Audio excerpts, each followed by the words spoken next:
It sounds like the beings created this endless loop that would play out in their minds while they were being taken. It was the screen memory of them once they passed over that bridge.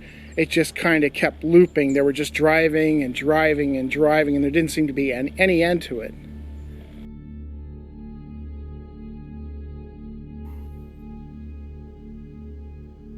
In 1979, Judy Kendall, then 35, was employed as a secretary at the Yolo County Superior Court.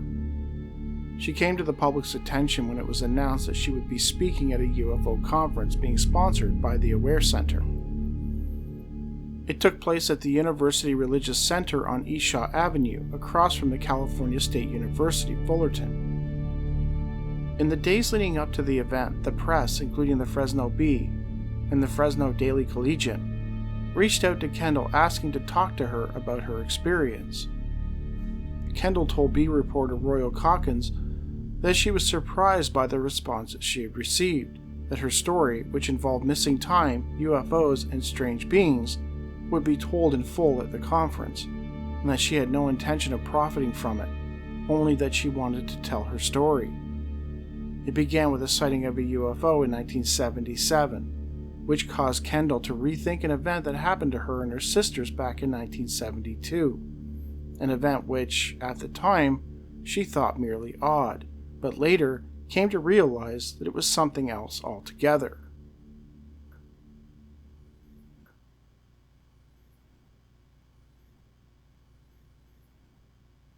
It was November 26, 1972. Judy Kendall, then 28, and her two younger sisters, both in high school at the time, had spent the day at their grandmother's house in Bodega Bay. At around 5:30 p.m., they jumped in the car Judy was driving and made their way home, back to Woodland, where their parents lived. Typically, it was a 3-hour drive. That night, all seemed normal until they crossed the Cache Creek Bridge about 10 miles west of Woodland. After we crossed the bridge, we kept going and going and going, and we didn't seem to be getting anywhere, she told Calkins. We should have gotten to our turnoff in 10 minutes, but we didn't. Kendall claims that they continued driving, taking note of the scenery and how it all looked normal, but something was definitely wrong. We could see the foothills going by, but we weren't getting anywhere. She and her two sisters were growing increasingly more confused and alarmed at the situation. Nothing was making sense. They had driven that same route many times without incident. Everything seemed the same, but the expected turn never came. Then, suddenly, their car was back at Cache Creek Bridge. How did that happen, they wondered. After crossing it a second time, they were able to drive straight home. Judy remembers feeling extremely tired and had to struggle to keep her eyes open for this final leg of the drive. When they finally arrived at their parents' house, they were shocked to find that the clock read 12:30 a.m. Their 3-hour drive had somehow taken 8 hours. None of the girls could explain what happened. In fact, they were so disturbed that they checked a road map and determined that there was no way they could have backtracked or driven in a circle. "I've been on that road since I was a little girl. I knew that area like the back of my hand," she told Calkins. Judy remained puzzled but largely put it out of her mind for 5 years, until something happened that caused her to re-examine the event.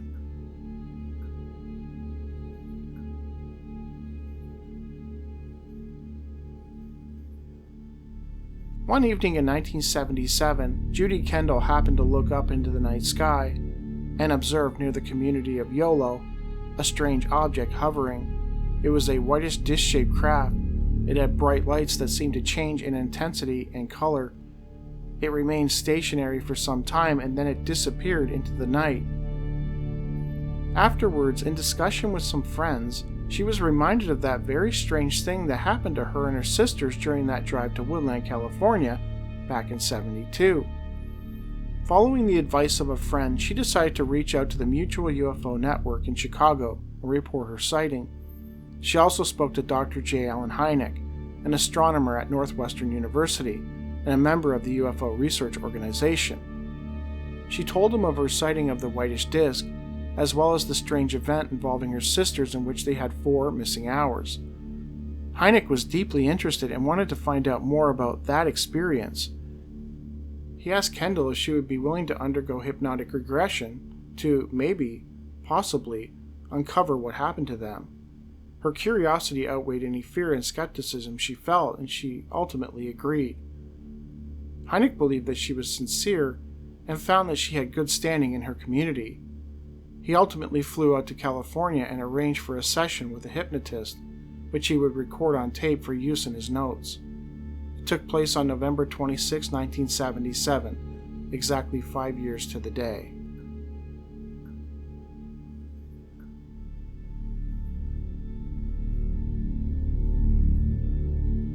During the session, Judy recalled feeling an extreme coldness and of a void around the car. She could feel the sensation of being floated out of the car and waking up in a room encircled with windows through which she could see the stars. I was in a room by myself.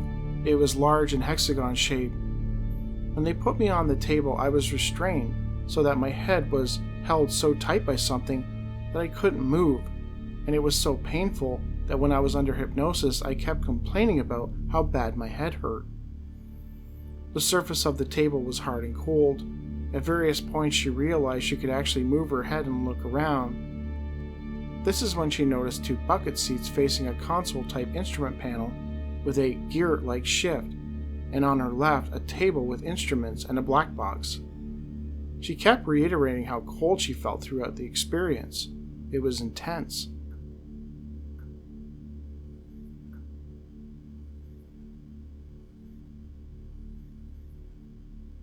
Judy claims that there were 3 distinct types of beings present inside the room.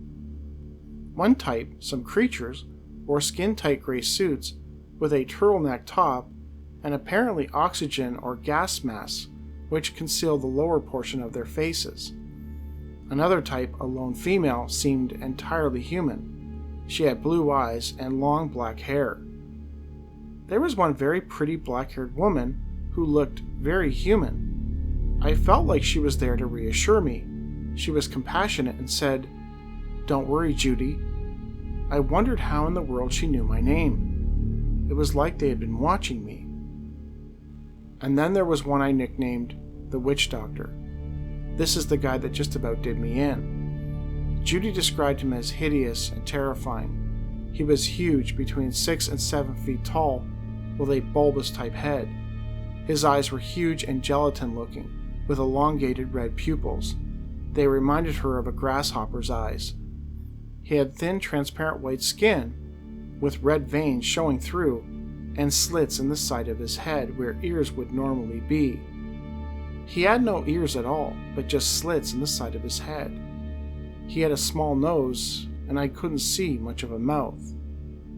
When I was under hypnosis, he scared me so bad that I just flatly told the doctor I wasn't going to see him anymore. Period. The witch doctor only communicated with her once, saying, "It will be okay." She recalled, when he talked to me, it was like he was talking through a megaphone or a machine. From what she could tell, the beings never spoke to one another. I kind of had the feeling they were communicating telepathically, although I don't really know.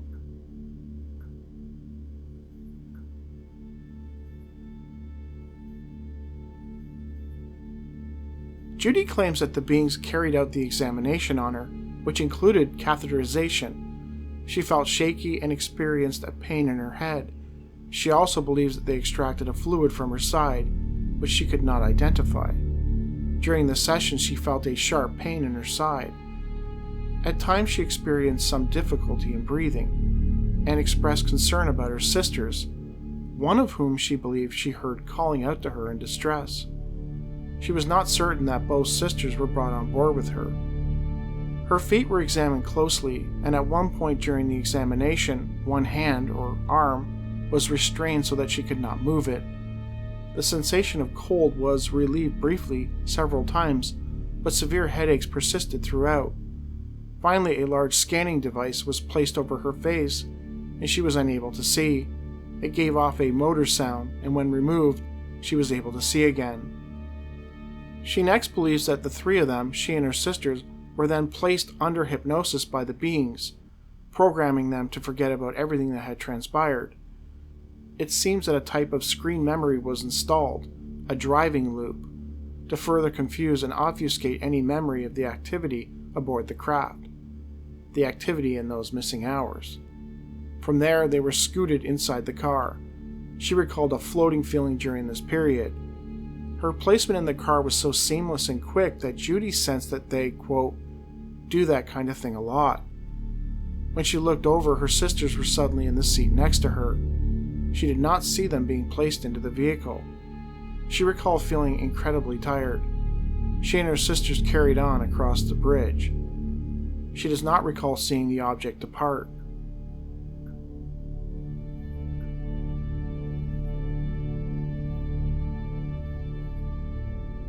To this day, Judy's sisters refuse to discuss the incident, nor will they submit to any hypnosis session. One of them, Judy explains, is too frightened, while the other is convinced that something ominous happened that night, and that is proof enough for her not to delve any further into it.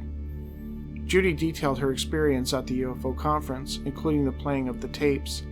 Hynek assisted with her presentation. Despite her nervousness, Judy agreed to stay and answer questions from the audience, which included skeptics and believers. Judy was adamant that she was not trying to convince everyone, that she was happy in her job, and was not the least bit interested in publicity or profit. She just wanted to tell her story. She further added that she had never had psychiatric treatment prior to regression, and as far as she knew, she was in good health mentally and physically. A skeptical member of the audience couldn't help but heckle her, insisting that she was ill-prepared for her lecture, whilst indirectly questioning her sanity. Judy took it in stride. I know how you feel, but I'm not a public speaker. I'm just an everyday person. I'm not a crazy kook that just made up a story. I want you to know that, okay? When she was finished speaking, even the skeptics in the audience stood up and applauded her. Investigators with the Mutual UFO Network, along with Dr. J. Allen Hynek, felt that Kendall's story was one of the most detailed of all the cases that they had investigated up to that date. Kendall's case eventually vanished into the memory hole of time, even missing from some UFO databases. Judy Kendall sought no publicity. She wrote no books, nor did she ever make the rounds of the UFO circuit. She appeared at the conference at the behest of Hynek, and she told her story. And then she faded into the background, resuming her life as it was. Anyone who's seen my With Lakuchi video will remember that the woman said that the beings had taken her aunt and were using her to basically help them kind of calm the people who were being taken. It sure sounds like that's what this woman was doing on this craft. I just thought it was really interesting.